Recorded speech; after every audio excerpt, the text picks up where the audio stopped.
कहाँ से बोल पता रहता है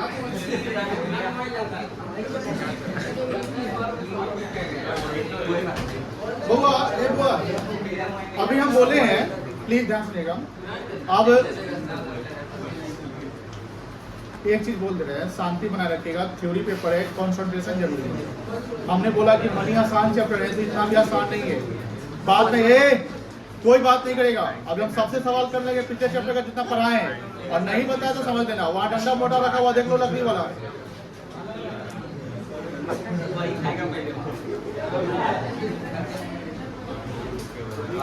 अच्छा ये बताओ,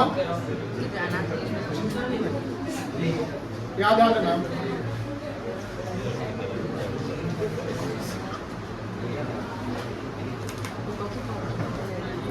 ये मनी का मतलब क्या होता है, कोई एक्सप्लेन कर सकता है? Research standard research. चलिए, अगर स्टूडेंट कोई जवाब दे रहा है तो काइंडली ध्यान सुनिए, वो कैसे वो एक्सप्लेन कर रहा है, कैसे जवाब दे रहा है, क्योंकि आप भी उनसे सीख रहे हैं। बोलिए बेटा, क्या होगा? Legal currency of that country. Legal currency of that country, आपने ये जवाब दिया, वेरी गुड। ये कभी आपको ये चीज जो है 11th में जो आप यहाँ पढ़े होंगे, तो ये आपको बताया क्या होगा कि मनी का मतलब क्या होता है, legal currency of that country. Very good. कोई और एलिब्रेट कर सकता है इसके अलावा? आप बताइए। Medium for exchange of goods and services. Medium, medium मतलब क्या होता है? माध्यम for exchange of goods and, ये भी सही, ये भी सही है। Yes sir. और कुछ क्या हो सकता है?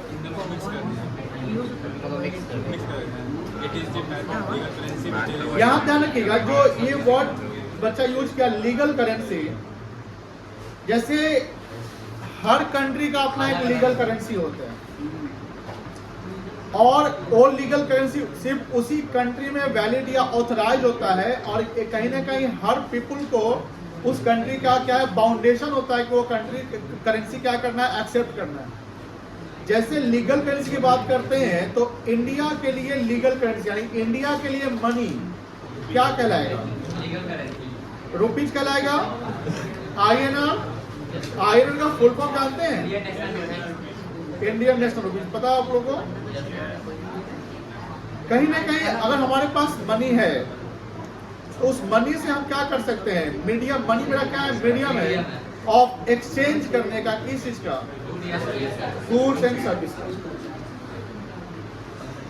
मनी का फॉर्म क्या है कि मनी को स्टोर कर सकते हैं, मनी को आप डिफर्ड कर सकते हैं। डिफर्ड का मतलब क्या है कि आप क्रेडिट में भी ट्रांजेक्शन कर लो, आप बाद उसका पेमेंट कर दो। डिफर्ड समझते हैं ना? मनी पे क्या होता है कि मनी वैल्यू समय के अनुसार क्या होता है, इंक्रीज करता है इंटरेस्ट के अनुसार। तो ये कहीं ना कहीं मनी जब आया, कहीं ना कहीं इवॉल्व हुआ होगा ना कभी, लेकिन एक समय ऐसा जब सृष्टि शुरू हुआ होगा तो मनी उस समय रहा होगा, लेकिन गुड्स और सर्विस तो रहा होगा। तो before evolution of money, before evolution of money क्या था? Barter system. ये अमीर, हाँ बोलिए। बट वहाँ देखिए, वहाँ क्या था कि exchange of commodity to commodity था।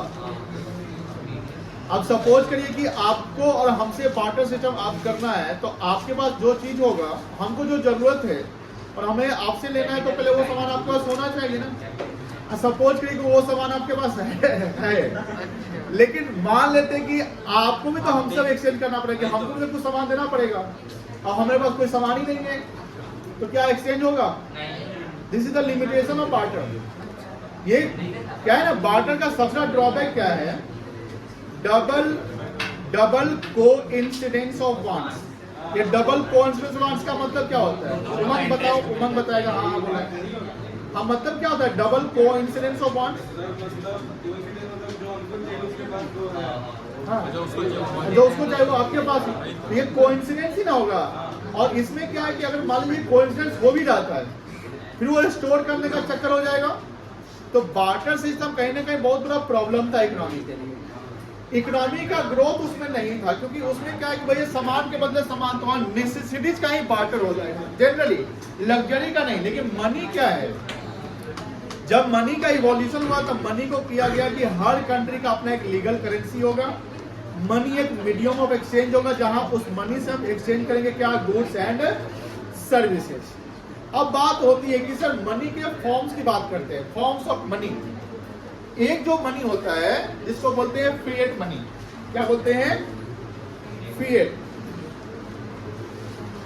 FI, फ्लैट नहीं, फिएट, फिएट मनी। ये फिएट मनी जानते हो क्या होता है, जितना भी कॉइन्स है, जितना भी क्या बेटा कॉइन्स और करेंसी है, और वो कॉइन्स करेंसी जो लीगल टेंडर में है, किसमें बेटा,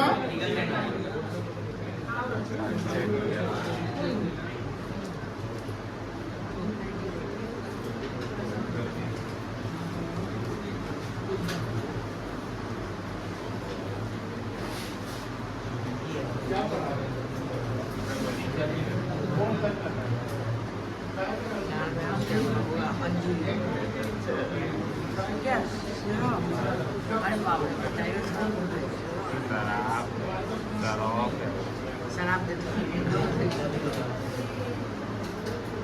क्या किया, न्यूज़पेपर वाला काम, भाषण दे रहा था। पन्ने हैं,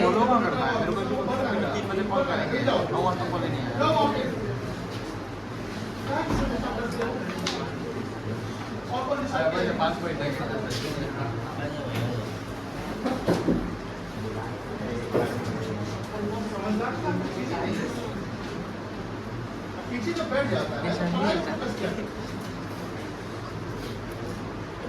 forms of money, forms of money में एक है फिएट मनी।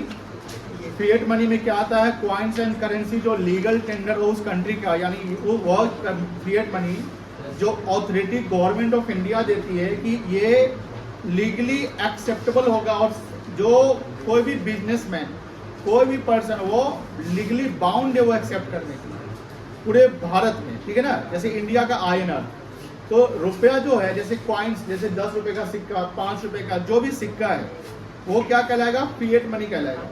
बट मुझे ये बताइए, ये कॉइन्स जो है इंडिया में कौन सप्लाई करता है, कॉइन्स कौन सप्लाई करता है, government of India. Government of India का एक मंत्रालय है, हाथ वहां से हटाओ, गवर्नमेंट ऑफ इंडिया का एक मंत्रालय है, मिनिस्ट्री, कौन सा मिनिस्ट्री है वो, ministry of finance. Ministry of finance के हेड कौन होते हैं, फाइनेंस मिनिस्टर, और हेड के नीचे जो आता है उसको क्या बोलते हैं, फाइनेंस सेक्रेटरी बोलते हैं। पूरा इंडिया में जो कॉइन्स है वो गवर्नमेंट ऑफ इंडिया का डिपार्टमेंट मिनिस्ट्री ऑफ फाइनेंस से वो इशू करता है, plus 1 rupee note, 1 rupee note जो पेपर करेंसी है वो भी कौन इशू करता है, गवर्नमेंट ऑफ इंडिया। और इस 1 रुपी नोट पे जो सिग्नेचर होता है वो फाइनेंस सेक्रेटरी का होता है, फाइनेंस मिनिस्टर का नहीं होता है, किसका होता है, फाइनेंस सेक्रेटरी का होता है। मतलब लीगली बंद नहीं हुआ है, लोग यूज नहीं करते, बट आपके घर पे है तो वो चला सकते हैं। 5 का नोट आता है, अभी फाइनेंस सेक्रेटरी 5 का नोट आता है, 5 रुपए का नोट वो RBI जारी करता है।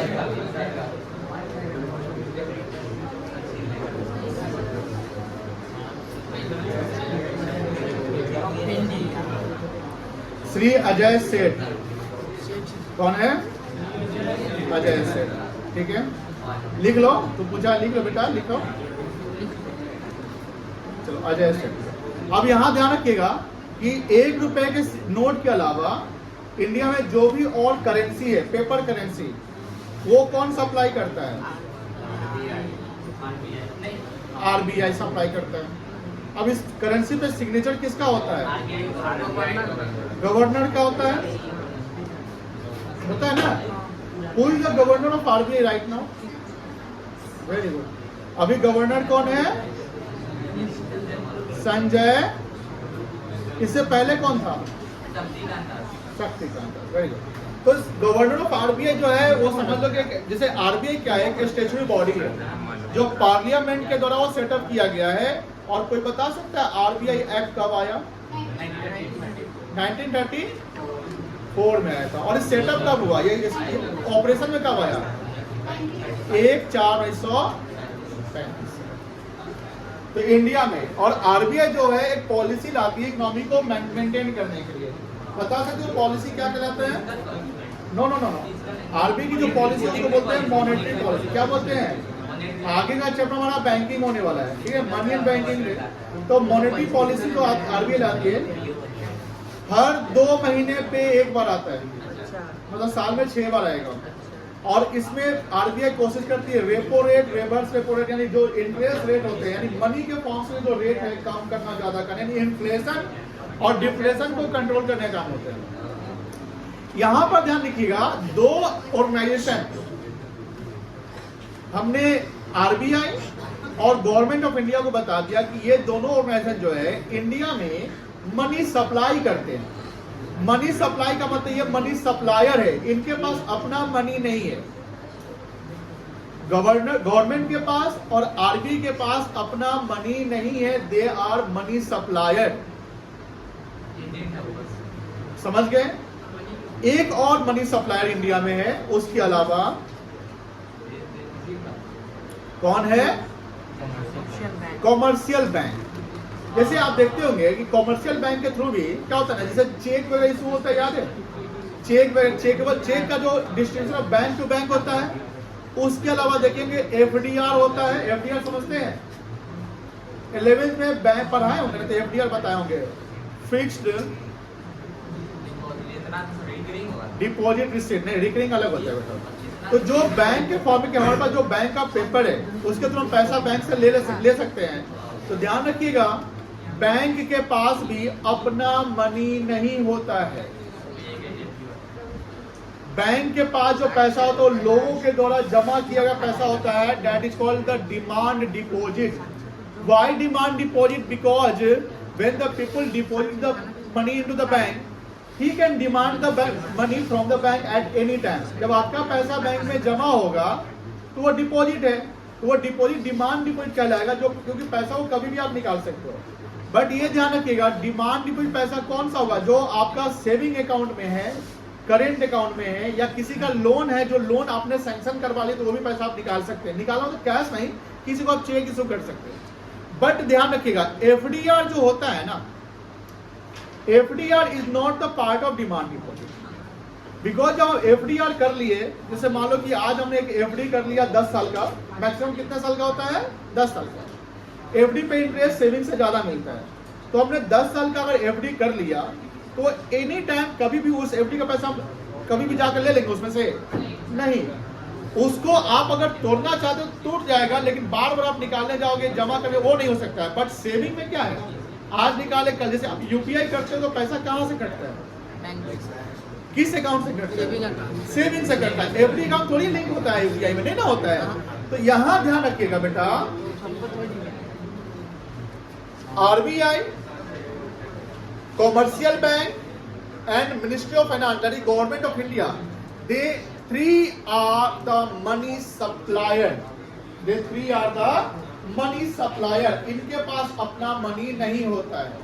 इसी में एक कॉन्सेप्ट जैसे बैंक टू बैंक जो चेक का डिस्ट्रीब्यूशन होता है, मुझे ये बताइए, क्या हम अननोन पार्टी को, अननोन समझते हैं ना, स्ट्रेंजर? Yes sir. क्या हम स्ट्रेंजर से चेक में ट्रांजेक्शन कर सकते हैं? चेक में ट्रांजेक्शन कहाँ होता है, किसके साथ? यानी जहां ट्रस्ट होगा, जहां क्या होगा? ट्रस्ट होगा. तो ये ध्यान रखिएगा, चेक भी एक मनी है. चेक भी मनी है, बट ये मनी को कहते हैं फिड्यूशियरी मनी. फिड्यूशियरी का मतलब पहले समझ लीजिए. फिड्यूशियरी का मतलब होता है ट्रस्ट. ट्रस्ट, फिड्यूशियरी का मतलब क्या होता है? ट्रस्ट. यानी जहां हमारा ट्रस्ट होगा वही हम चेक का ट्रांजेक्शन करेंगे। सब जगह चेक का ट्रांजेक्शन नहीं कर सकते हैं, तो cheque is the money, but cheque is which types of money? Fiduciary money. Coins and currency are the money, but coins and currency are the which types of money? Fiat money। कोई दिक्कत नहीं है। तो money आज के समय में आप देख रहे होंगे चेक, कॉइन्स, करेंसी है, उसके अलावा चेक है। बट समय बदल रहा है, समय बदल रहा है, तो मनी का जो फॉर्म है, मनी का जो रूप है, वो भी बदल रहा है। आजकल सब बहुत के पास कॉइन्स होते हैं, डिजिटल कॉइन्स जानते होंगे आप, क्रिप्टो करेंसी का नाम सुने होंगे आप, प्लास्टिक मनी देखते होंगे। प्लास्टिक मनी का मतलब जैसे क्रेडिट कार्ड हो गया, डेबिट कार्ड हो गया, एटीएम कार्ड हो गया, वो भी एक मनी का, जैसे रिवॉर्ड पॉइंट का भी लगता है कि कार्ड है, कूपन है, तो they all are the money that called plastic money. उसको क्या बोलते हैं आप? प्लास्टिक मनी बोल सकते हैं। तो अभी हमारा जो चैप्टर मनी है, ध्यान सुनिएगा बउआ, जो चैप्टर हमारा मनी है उसमें हमें मनी के फॉर्म के बारे में पढ़ना है, मनी का क्या रोल है, मनी का क्या इंपॉर्टेंस है, मनी का क्या टाइप है, मनी सप्लाई क्या है। अच्छा ये बताओ, मनी सप्लाई जो है बता सकते हैं, ये स्टॉक है कि फ्लो कॉन्सेप्ट है? ये एक टेस्ट में आप लोगों को पूछा गया था और मैक्सिमम बच्चे फ्लो मारे थे और सब गलत हो गए थे। लेकिन बात ध्यान रखिएगा, अगर आपने फ्लो मारा, आपने कॉपी में देखा कि सर ने काट दिया, इसका मतलब वो फ्लो नहीं है, फिर भी आप रिपीटेडली गलती कर रहे हैं, इसका मतलब ये कि आप रिवाइज नहीं करते। देखिए आप 95, 90 की अगर सोच रहे हैं ना, तो आपका जो टेस्ट होता है, टेस्ट में आपकी जो कमी दिखती है उसको चेक करिए, उसको करेक्ट करने को चाहिए, रिपीटेडली गलती मत करिए। Money supply is not the flow concept, money supply is the stock concept. Money supply means the money which is held bye people of a country at a point of time, not the during a period of time। during the period of time होगा तो वो हो जाएगा आपका क्या? Flow हो जाएगा। जैसे एग्रीगेट डिमांड जो आगे पढ़ना है, डिमांड सप्लाई, वो फ्लो कॉन्सेप्ट हो गया। मनी सप्लाई का मतलब जो मनी का बैलेंस है, held by people of a country at a point of time. तो at a point of time कौन सा कॉन्सेप्ट हो गया? स्टॉक की फ्लो, स्टॉक हो गया। देखो गलती अब दोबारा नहीं करना है आप लोगों को, ये पूछ जाएगा आपको मनी सप्लाई, क्योंकि आप वर्ड पकड़ रहे सप्लाई, तो सप्लाई तो फ्लो करता होगा, तो बोल दिए फ्लो नहीं। Money supply is the money which is held by, बोलो, held by people of a at a point of time. अब पीपुल ऑफ कंट्री में इंक्लूड 3 ऑर्गेनाइजेशन नहीं होगा। वो 3 ऑर्गेनाइजेशन कौन होगा? अभी बताया आपने, गवर्नमेंट ऑफ इंडिया,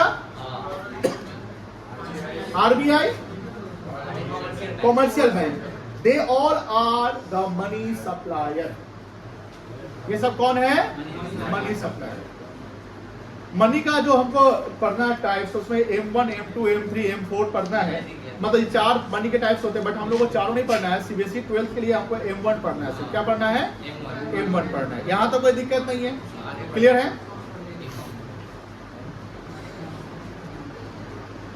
इस स्क्रीन पर थोड़ा इसको पढ़ के देखिए।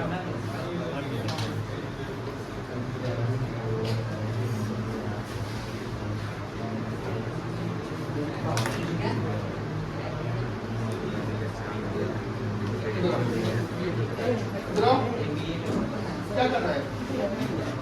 अपने से भूल गया ये। लग लॉल है।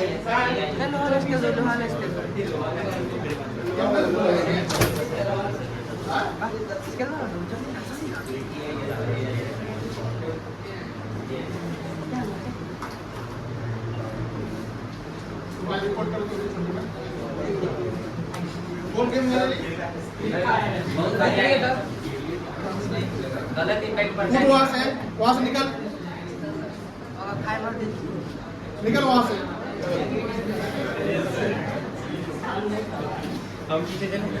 कल से तुम यहाँ बैठेगा, ये सब लोग याद रखना कि बच्चा यहीं बैठेगा। आगे चलिए, आ जाओ।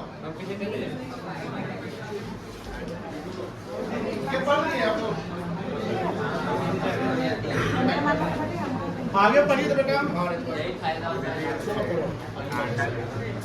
Money is the medium of exchange.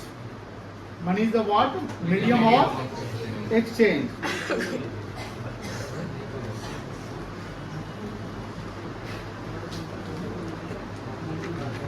Where goods and services। अच्छा ये बताओ, उमन तुम बताओ, सर्विस विजिबल होता है कि इनविजिबल होता है? हाँ, वेरी गुड। सर्विस में एग्जांपल बताओ।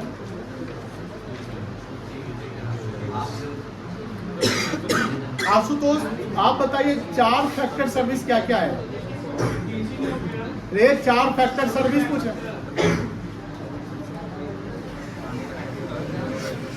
अमित तुम बताओ 4 फैक्टर सर्विस क्या है?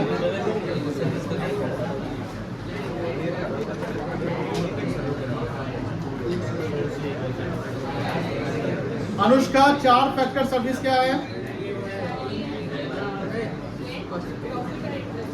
ये याद रखना है, ये पता है कब तक याद रखना? माइक्रो इकोनॉमिक्स के लास्ट चैप्टर तक याद रखना है, ध्यान, वहां भी आओ काम आने वाला है।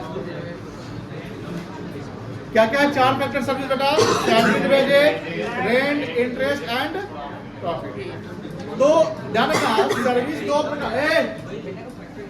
यहाँ सर्विस की बात जब करते हैं, सर्विस 2 प्रकार के हो गए। एक हो गया फैक्टर सर्विस जिसमें 4 फैक्टर सर्विस आ गया, बट ध्यान रखेंगे सर्विस से सिर्फ फैक्टर सर्विस ही नहीं आता है, नॉन फैक्टर सर्विस भी आता है। क्या आता है? Non factor service. Non factor service means the service other than the factor service. तो सर इसके अलावा कौन सा सर्विस नॉन फैक्टर हो गया? जैसे बैंकिंग सर्विस, वेयर हाउसिंग, जैसे आपने पढ़ा होगा ना ऑक्सिलरी टू ट्रेड, याद होगा ना, टर्शियरी सेक्टर, तो वो हो गया आपका नॉन फैक्टर। ठीक है, insurance, warehousing, advertisement, telecom सब आ जाएगा। चलिए, in today's competitive economy world all the nations need money to grow and develop the economy. आज इंडिया पाकिस्तान का अगर सीज फायर हुआ है तो इसमें भी मनी का रोल है, वो है कि नहीं है? आप देखे होंगे कि पाकिस्तान के पास फंड की जब कमी पड़ रही है तो आईएमएफ के पास जाता है। कहाँ जाता है? आईएमएफ का फुल फॉर्म क्या है? इंटरनेशनल मॉनेटरी फंड को ये पैसे देने का काम है। जो कंट्री का ग्रोथ रुका हुआ है, मतलब उसके पास रिजर्व नहीं है, तो आईएमएफ वर्ल्ड बैंक हेल्प करती है। तो आईएमएफ ने $1 बिलियन का लोन दिया, हेल्प नहीं लोन दिया। तो बात ये आ रही है कि सर मनी का फॉर्म जो है कहीं ना कहीं सब जगह वो होता है। डोनाल्ड ट्रंप का जो स्टेटमेंट आता है उसमें उन्होंने ये भी बोला कि हमने इंडिया को, पाकिस्तान को सीज फायर के लिए इसलिए रुकवाया कि हमने बोला कि भैया तुम लोग सीज फायर कर लेगा तो हम तुम्हारे साथ ट्रेड करेंगे, तुम अगर लड़ते रहेगा तो ट्रेड नहीं करेंगे। ऐसे बहुत सारे रीजन है जो इंटरनल रीजन जो हम लोग को पता नहीं है, बट मतलब यहाँ पर कहीं ना कहीं ट्रेड मनी का ही होता है। कोई दिक्कत नहीं है।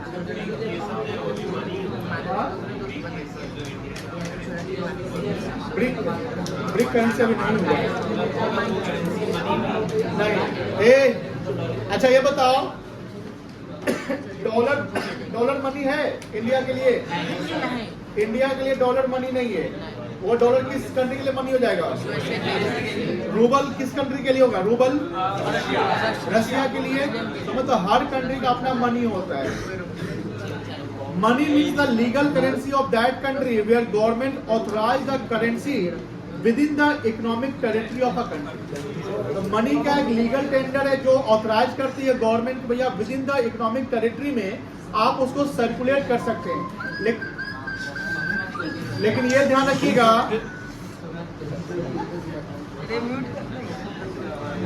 फोन में साइलेंट कर दो बच्चा।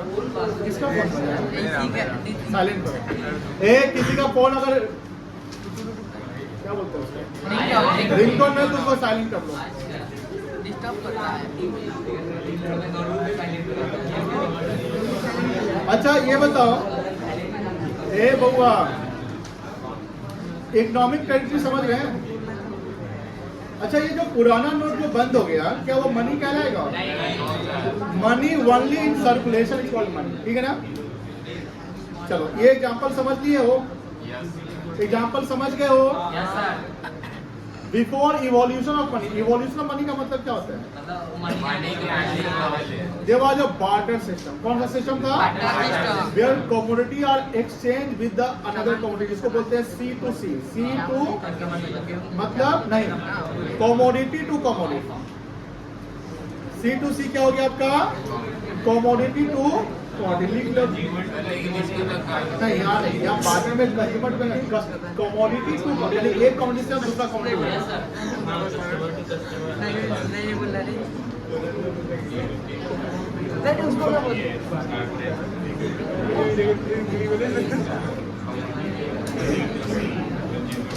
चलो एक याद रखो,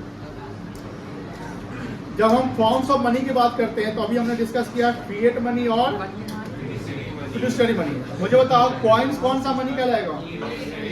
करेंसी फिएट नहीं कहलाएगा। चेक फिएट पढ़ोगे, फिडुशियरी पढ़ोगे, 2 लाइन पढ़ लिया, समझ गया, कोई दिक्कत नहीं ना है। अब बात होती है एक है full bodied money and credit money. पहले फुल बॉडी समझिए, ध्यान सुनिएगा। पहले जब जैसे अभी 10 रुपए का सिक्का 20 का सिक्का आता है ना, अभी जैसे आप अगर 20 रुपए के सिक्का को मेल्ट करते हो, मेल्ट करने के बाद उसका जो प्रोडक्ट बचता है उसको आप सेल करोगे तो 20 रुपए नहीं मिलेगा। कितना मिलेगा? बट 20 से कम मिलेगा। बट जो पहले जब राजा महाराजा हुआ करते थे तो पहले सिल्वर कॉइन, कॉपर का, गोल्ड कॉइन सब जो बनता था तो उसका होता क्या था कि जो जितना उसमें इंग्रेडिएंट्स लगने हैं उसकी जो वैल्यू बन रही है, मनी वैल्यू भी उतना ही रखा जाता था। समझे कि समझे? जैसे मान लो कि हमने एक सिल्वर को लिया, सिल्वर का जो वैल्यू हो हमने उसको मेल्ट करके सिक्का बना दिया, तो जो सिक्के की वैल्यू होगी वो सिल्वर वैल्यू से क्या होगी? बराबर होगी। कोई दिक्कत नहीं है। उसको बोलते हैं full bodied money. Full bodied money में क्या होता है? जो मनी वैल्यू होता है, क्या वैल्यू बेटा? मनी वैल्यू जो होता है वो कमोडिटी वैल्यू के बराबर होता है। कमोडिटी मतलब तो उसको आप मेल्ट भी करते तो वो बराबर मिलेगा। लेकिन एक केस स्टडी में बताता हूँ जो प्रैक्टिकली हुआ था। धीरू भाई अंबानी का नाम सुने ना? वो पहले जब अपना कैरियर शुरू करते तो जॉब से करते हैं। जॉब के लिए वो किसी कंट्री जाते हैं। बता सकते कौन कंट्री जाते हैं?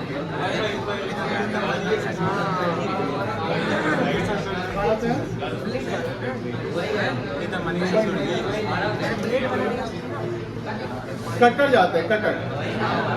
आप देखो ध्यान से, वो जो है पेट्रोल पंप पे जॉब करते हैं। जनरली उस समय पेपर करेंसी कम हुआ रहता नहीं है, तो जो एक्सचेंज होता है गुड्स और सर्विस का वो कॉइन से होता था। किससे होता था? कॉइन्स मतलब मेटल मनी। तो वहां पर क्या होता था जो धीरू भाई अंबानी ने, उन्होंने क्या किया तो जैसे उसको मेल्ट करके चेक किया कि अगर हम मेल्ट कर लेते हैं इसको धातु के रूप में अगर हम बेचते हैं तो कितना वैल्यू उसका होता है। सपोज करिए कि 5 रुपए का सिक्का है, लेकिन जो वो मेल्ट करके बेचने गए तो 5 रुपया 20 पैसा मिल गया। मान लेते हैं 20 पैसा ज्यादा मिला। अब मुझे बताइए यहाँ जो मनी वैल्यू है वो कितना है? 5 रुपया। लेकिन उस मनी वैल्यू को हमने कमोडिटी में जब मेल्ट करके फॉर्म कर दिया तो उसका प्राइस कितना हो गया? 5 रुपया 20 पैसा। धीरू भाई अंबानी कुछ समय तक क्या किए, सारा सिक्का जो है वो कलेक्ट करना शुरू कर दिए। मतलब जहां से मिल जाए सिक्का को रखना है, बेचना नहीं है, हटाना नहीं है। उस सारे सिक्के को क्या करते थे? वो मेल्ट करते थे। और मेल्ट करने के बाद क्योंकि जानते हैं कि अगर 500 रुपया मेरे पास होगा तो उसका 520 मिल जाएगा, है कि नहीं है? 500 का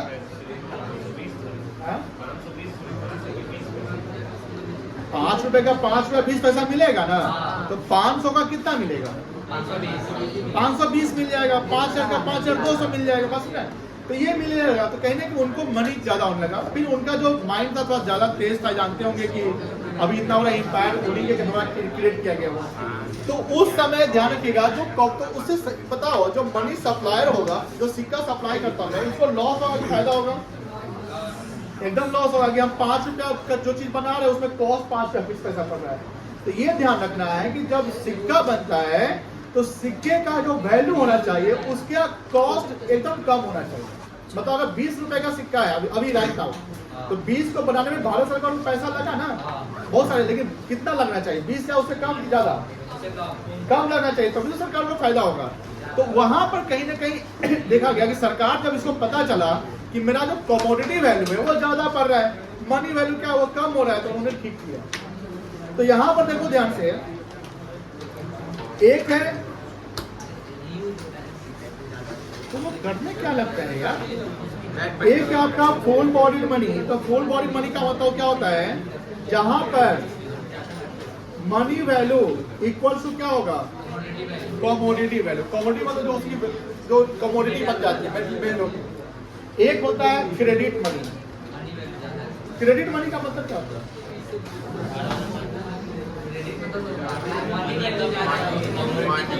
जैसे अभी किसी सिक्का है क्या, मैं तो बात कर रहा है ना,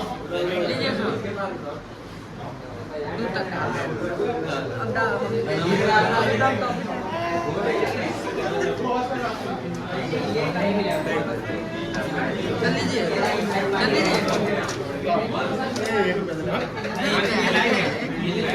अच्छा ये 10 रुपए का सिक्का है, नहीं दिख रहा है ना, मान लो 10 का है, इसको अगर मेल्ट कर दिया जाए, इसका कमोडिटी वैल्यू क्या 10 होगा, कम होगा। तो यहाँ पर कौन सा वैल्यू ज्यादा है, मनी वैल्यू की कमोडिटी वैल्यू, मनी वैल्यू ज्यादा है। तो जब मनी वैल्यू इसके कमोडिटी वैल्यू से, कमोडिटी मतलब इसको जब मेल्ट कर जाए इसका वैल्यू कमोडिटी बन गया, वो कमोडिटी वैल्यू कम हो और मनी वैल्यू क्या हो, तो उसको बोलेंगे क्रेडिट मनी। लेकिन पहले जो सिल्वर गोल्ड सब का जो बनता था वो बराबर होता था, तो उसको कौन सा मनी बोलेंगे, full body money. Full body समझ गए, क्रेडिट समझ गए, फिएट मनी समझ गए। फिएट क्या था, कॉइन्स एंड करेंसी। तो आप बोलेंगे सर ये सिक्का फिएट मनी कहलाएगा, यस कहलाएगा, बिकॉज ये कॉइन्स है ना। क्या ये सिक्का फिडुशियरी मनी कहलाएगा, नहीं। क्या वो 500 का नोट फिडुशियरी मनी कहलाएगा, नहीं कहलाएगा। वो कौन सा मनी कहलाएगा, फिएट मनी कहलाएगा। फिडुशियरी मनी में क्या आएगा, चेक आएगा। कोई दिक्कत नहीं है, सेफ हो, अननोन है। छुट्टी कीजिए ना, हो गया टाइम, सर आने दीजिए।